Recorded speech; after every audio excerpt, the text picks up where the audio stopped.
Chapter 11. Letters to the Nigger Children.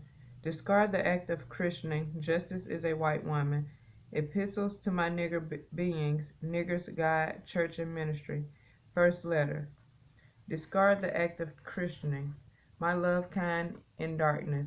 I will speak to you, my black kind, children of the niggeristic, on the subject called the christening of our offspring, for this is simply a paganistic ritual, a criminal act to the perpetuation of our clergy and churches, which commits the innocence of newborn babies to the enslavement to doctrines and dogmas while they are still in the perfection of existence.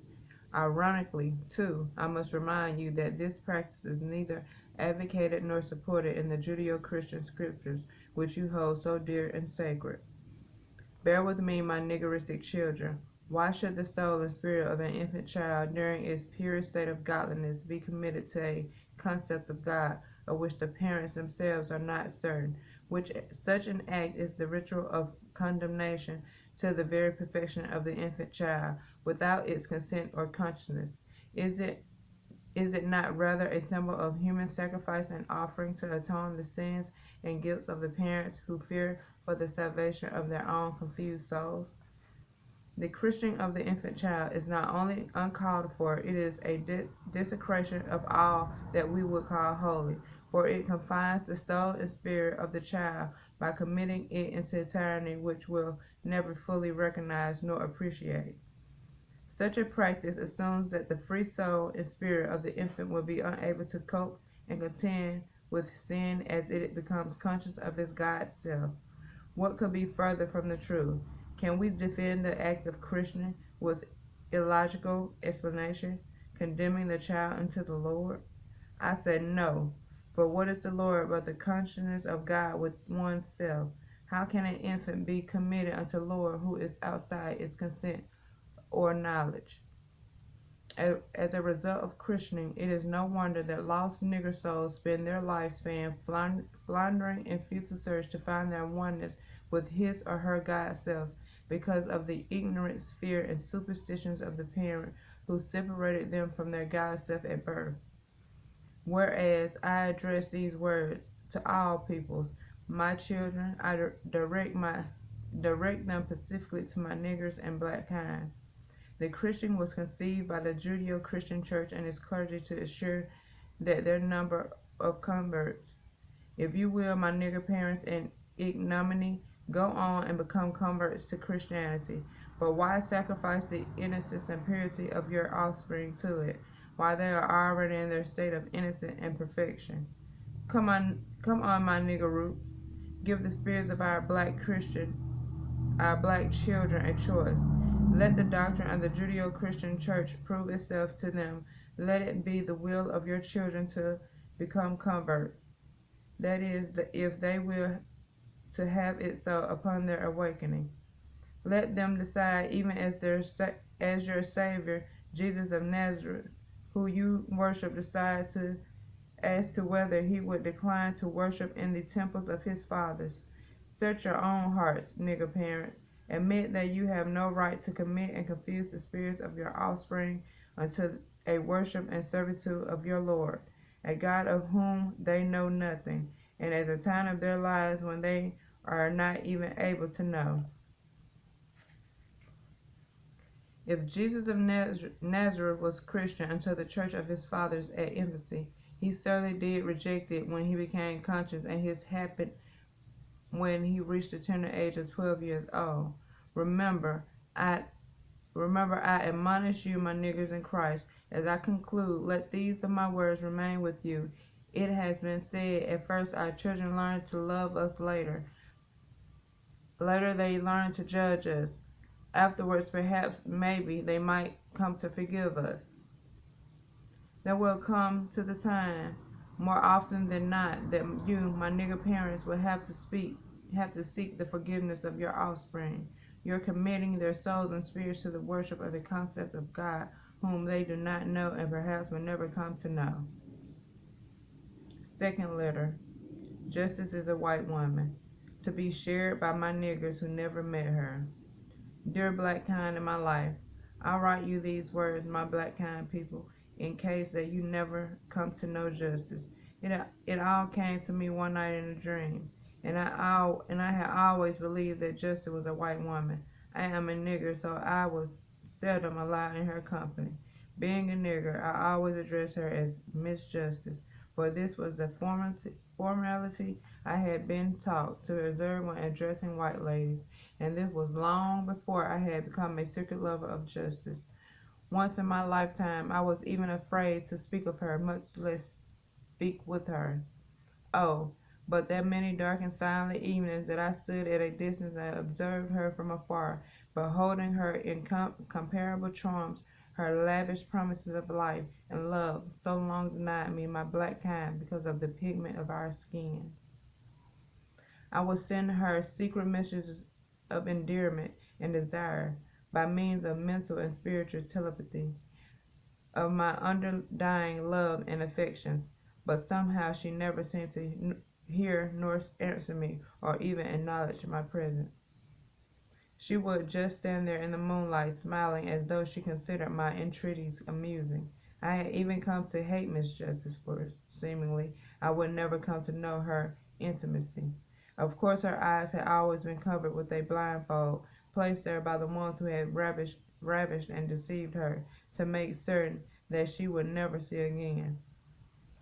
In one of her hands they had placed a scale of balance, which would eternally keep her preoccupied.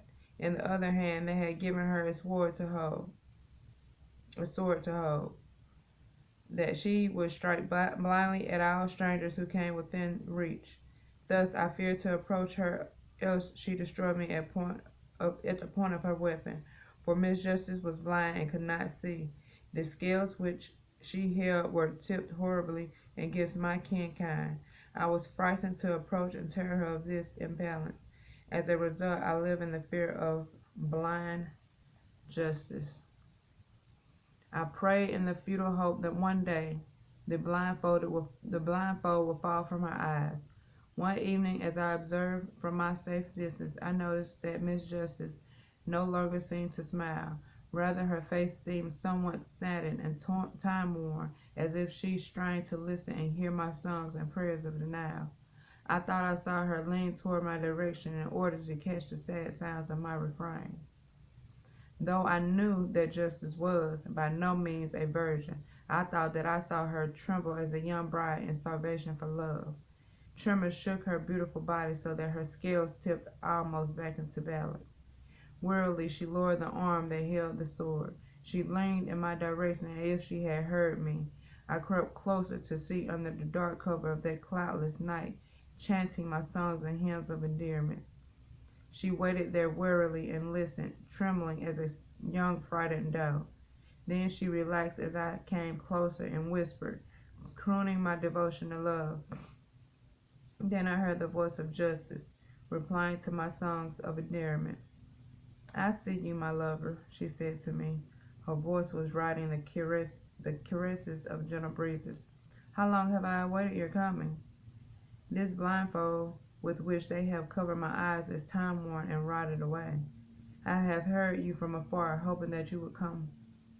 I have loved and longed for you, though as a lady I was unable to speak out." "Oh, Miss Justice," I fell to my knees, "do you really know what you are saying?" "Of course I mean it," she replied. "Get up off your get off get up off your silly knees and stop acting like a frightened nigger, and stop calling me by that silly name of Miss Justice. I am just a simple woman named Justice, single and unmarried. I am only for those who would claim me. Stop saying your prayers and take me, if I am what you love and would have." And so I took her, my Nigger brothers. Then she revealed to me her secrets. One of those secrets I will leave with you. Justice has black blood in her veins. She had been passing for white while seeking employment on the very night she had been raped, ravished, and blindfolded by a judge and a priest. Then she had also been a twin. She had a sister whom she also loved. They had been born of a mixed marriage between a black father and white mother. Before departing, I obtained that secret too. Her sister's name from birth was Miss Liberty. I am telling you because I am the only because I am on my way now to meet her sister. Third letter, Epistles to my nigger beings. I will speak to you on compassion, which is no longer a human quality. Compassion has become but a commercial product, sold by preacher and priest. It can be obtained with a doctor's prescription by those whose pockets can afford it. Compassion is now also an advertised variety of chemical compounds sold at the drugstore counters, packaged and patented as aspirin, tranquilizers, and nerve tonics, in capsule, liquid, powder, and tablet form, to be taken in doses. Instructions are printed on the labels. Compassion is obtained at high prices, which only the indulgent can afford. Compassion has become such a rarity, my sons, it has been priced completely out of the nigger's existence. 2. Get the understanding. The scriptures will read without saying that understanding is. So I will tell you, understanding is simply individual ability to recognize the power, purpose, and energy and results which lie behind everything that you see, hear, smell, and touch. If you seek to find exactly what lies behind all ideas, objects, and inventions, past and present, expressed or unexpressed, then you will be seeking understanding. After all has been done and said, taught, preached, and written, the understanding which you have been seeking is nothing more than yourself, for that is what understanding is. 3. With faith, all things are possible, say the scribes, preachers, and priests. But do not believe that faith is some kind of secret or involvement in some divine mystery. Faith is but a matter of learning to master the simple principles which govern the function of God. Remember, at one time, every single object and instrument ever produced by man was at first this very thing we call faith. Faith and understanding are divine blessings, but given only to those amongst us whose spirits will dare to dissent. The divine blessings of faith and understanding are awarded only to those who dare to dissent, for he who suppresses these two virtues has voluntarily surrendered his God will. Acceptance, not examination, has been the undoing of mankind, especially the nigger. 5. Your teacher, priest, and preacher will boast of their divine calling to spread the gospel of God. Bullshit, my son. God is a personal revelation. A true God has no need to engage witless mortals to go forth teaching or preaching to other mortals on behalf of his immortal divinity. If you would accept the myth of Adam taken from the Judeo-Christian scripture, God did not employ a teacher, priest, nor preacher. He spoke to Adam in person. A true God always does it this way.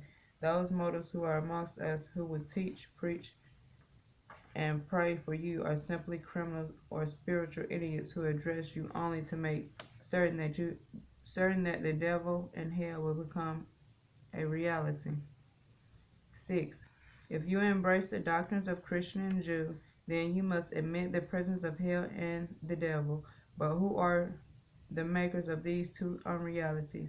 Who else but these very ones who would charge you admission to enter the gates of paradise, which he created for his own convenience? The Judeo-Christian hell and its gatekeeper, the devil, do not exist unless you, my niggers, persist in gaining entrance to the paradise which they created for themselves. 7. Now I speak here of black Muslims who are simply disillusioned. Black Christians confused dissenters seeking vengeance and destruction of their former God, Jehovah Jesus Christ, who would deny them entry into the illusion of his paradise created for Caucasians. But the black Muslim efforts are but childish rejections, employed as a form of blackmail, to force the acknowledgement of their nigger presence. They will live in the pathetic belief that allegiance to Allah, God of the East, will bring about a nigger millennium and the downfall of Christian white culture to this end by performing daily rituals and ceremonies vowing hopefully in the direction of Mecca, Murmuring mystic phrases in a strange tongue, they relish to exploit the one single freedom which Western Christianity has granted them, that is, to discard the Christian surnames of their white slave masters, forefathers, submitting the letter X in its place, ironically and symbolizing exactly what they are, niggers, without a name. The unknown quantity and quality of modern Judeo-Christianity still are black Muslims would envision themselves a black nation under Allah, God of Islam. No, excuse me. They would blame the Judeo-Christians for their being what they are, no more or less than the niggers displaced in search of a God and paradise of their own. 8. The black Muslims and the black nationalists are simply nigger manifestations resulting from our dread of being damned or being who we are, whereas the Negro is an example of express nigger and willingness and choice to ape the Christian Caucasian in behavior, belief, and conduct. There are those who choose another stream to become Muslims and nationalists, which are but glaring evasions to escape black reality and to avoid self-condemnation, fear, and guilt, which they believe being a nigger implies. 9. A new black God is inevitable for the nigger, my son, for like unto all beings he seeks one who will atone and forgive his sins and guilt for being what he is. He must therefore seek this individually. Pray alone, think alone, God alone. 10. You are condemned, my nigger son, to a lifespan of loneliness, but consider this loneliness as a blessing, for this blessing will afford you the experience of priceless privacy, exclusive thought, exclusive prayer, exclusive being, void of hate, rancor, and bitterness. 11. Spend not your time, energy, and effort pondering to solve the issues and morals of Christianity, for the effect will make you heady as drunk and high as smoking marijuana or opium. Gods are not made to come to grips with human reality. A true God must remain aloof, impervious to the problems of mankind until all mankind submits their problems of issues, morality exclusively unto him. Orthodox ritual and prayer to any God is but a waste of time, for no God will change his attitude as a result of your prayer and supplication. When at the final judgment, number 12, when at the final judgment the convictions are read, when all mankind's crimes against nature and God are summed up and taken into account, the records and evidence will reveal but forefathers, the accused, the accusers, the performances of crimes, and the criminal extent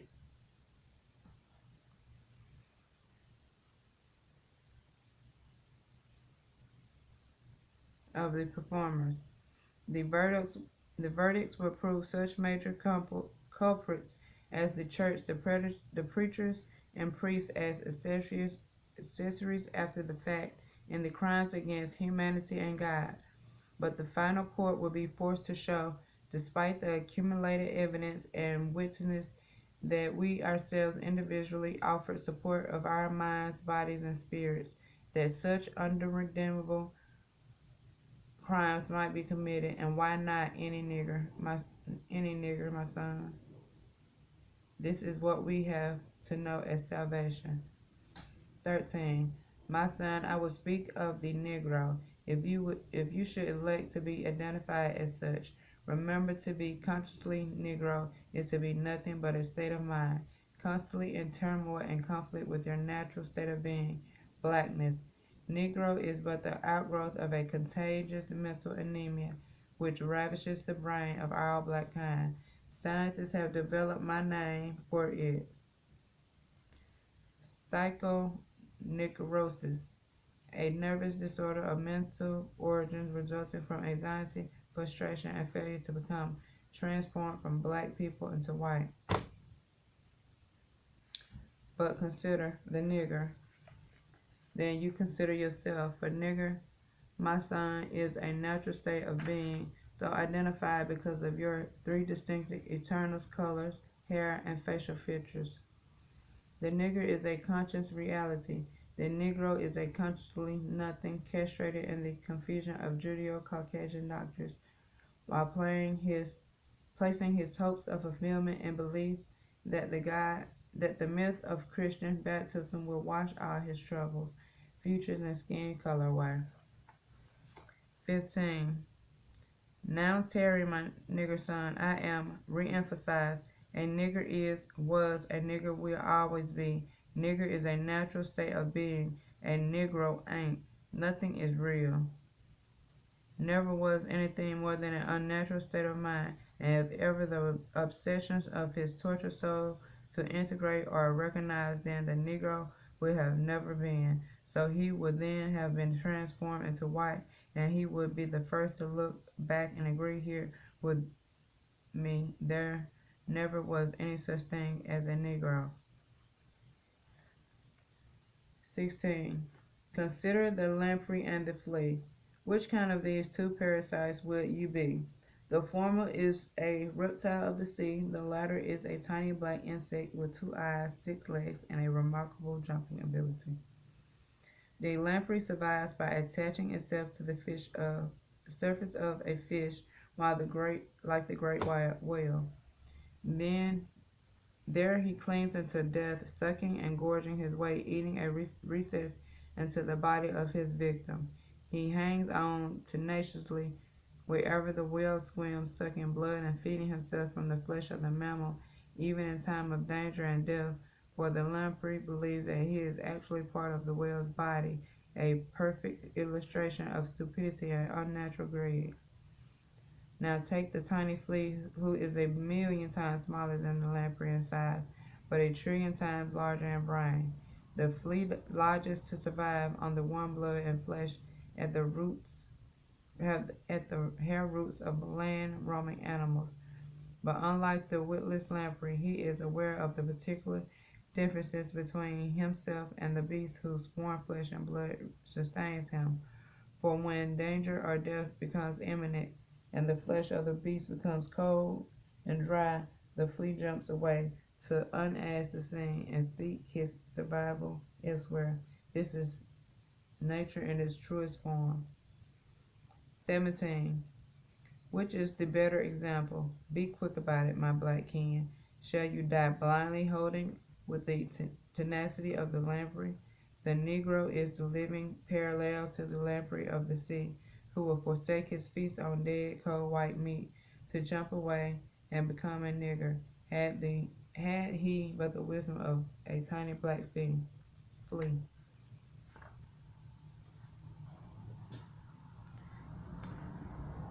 The origin and psychology of a Negro is best epitomized in the American Civil War classic, commonly known as Uncle Tom's Cabin.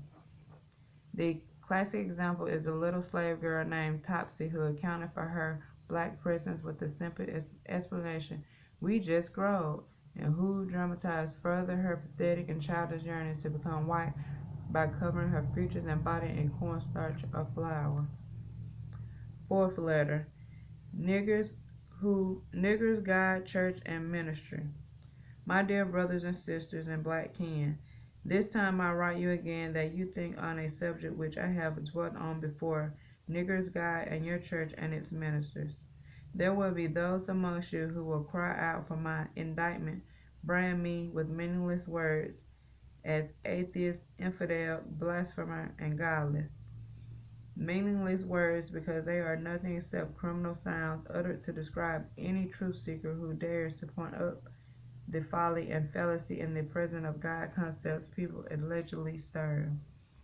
Then there will be others who after reading these truths as encompassed in and about these pages will heap their condemnations upon these unalterable facts and upon thinkers who accept them and upon him who authored them. Among those condemning will be principally your nigger kind ministers, whose very existence and future are devoted to the deception of your souls and spirits. for they must keep alive the ideal of impotent, if not already dead God, that they will have to have you worship within the churches and temples that you survive. Since I have already called for your wholehearted rejection of such ministers' church and God concepts, there are those frightened souls who will cry out void of reason. But if you would have us reject these gods or our fathers, who then will you have our people turn to? Anticipating these indictments, condemnations, and such questions, I write you a simple answer. First, free your souls and spirits of these things. The answer will come from your real God as you seek its enlightenment from the spirit of the truth within you. God alone. Think alone. Seek light alone. Only then will the actual truth be revealed to you. This, if you but recall from the scriptures of the example set by your Jesus of Nazareth, this was the way that he became Christ. There were never any who ever saw him pray. Time again he would always admonish his disciples, stand ye apart and watch while I pray. Then he would leave them and go off to himself alone. And so it was with those great men of Israel who preceded him, Moses, Abraham, Solomon, David, and all others. The pictures of Christ and prayer which you have inherited are simply painted by medieval and commercial artists engaged by the church for fees. There were none who could recall what physical position the Nazarene assumed as he prayed. And remember, most of these paintings were inspired and conceived during a period like until now, which history records as the Dark Ages, when the church and its clergy made an almost too successful bid to throttle and kill the spirit of individual freedom in mankind. Here I simply address myself to all those my niggers, as well as the alabaster brood, whose searches have reached and longed for that independence and freedom of spirit, that I start them and encourage them on the journey in that cherished direction, and to the hopeless ones amongst our nigger kind who feel no salvation and freedom. God help you on your own fruitless journey to salvation through the shackles of blind fear and ignorance as preached by the Judeo-Christian ministry. But I say and admonish that it will be your children who will read and be freed by these words, which will survive equally as long, if not longer, than the decadence and immorality of the God concept who presently demands your allegiance and worship. Too long have such doctrines been with us that preach the separateness of God and man. Too long, my niggers, have you served a God who employs priests, preachers to intercede for you, when you are to do this each for himself. Remember, even Jesus Christ himself reminded, I say not unto you that I will pray the Father for you, for the Father himself loveth you. Remember this too, my niggeristic children. Your belief in a need for a priest or preacher or even a saint, including Jesus, to intercede or supplicate a God on your behalf is a frank admission and acknowledgement on your own part that you are separated from that God. Nothing could be further from the truth. For how in heaven's name can a God separate himself from his creation, in whom he lives, moves, and his very being? I admonish you, my niggers, the fastest way to find this truth God that you seek is to reject the middleman, preacher and priest, even the rabbi. Perhaps immediately they are learned men, but they can only articulate their own experiences. They possess no secret means or revelations or exclusive contact with a true deity or divinity. Now your preachers, my niggers, will shout out desecration at these words, and understandably so, for you follow my instructions seriously, they will very shortly cease to exist. So it is necessary that they protest and denounce my instructions, otherwise they lose your patronage, and without it they soon go out of business. This is as it should be. A God, any true God, never intended himself to become a business. When this does happen, when the guy is a confessed failure, God is a gift, not a commodity to be sold. When he has to be sold to you, my niggers, don't buy him. It's a very bad purchase.